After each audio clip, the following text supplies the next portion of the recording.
তোমাকে আজ বড় মনে পড়ে। ক্রিস্টাল পাথরের মতো রবির প্রতিফলিত আলোর ছটা যেমন ধূসর কালো মেঘ ফেরে চোখে এসে ধরা দেয় অনেক অপেক্ষার পর, কিংবা সমুদ্রের প্রবল ঝড় শেষে আলেকজান্দ্রিয়ার বাতিটা পরিষ্কার আকাশে সন্ধ্যায় জ্বলে ওঠে, বহু দূর থেকে সেটা যেমন দেখা যায়। অথবা দূর আকাশ হতে খসে পড়া ধূমকেতুর আলোর মতো হঠাৎ আবির্ভাব, তেমন নয়।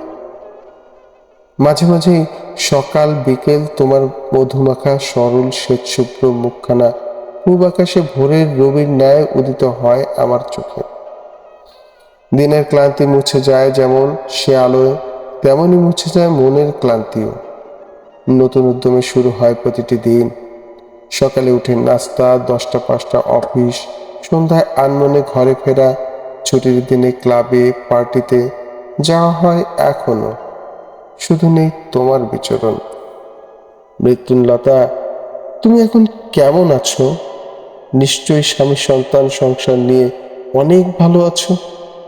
খুশি হবে না দুঃখ পাবে জানি না।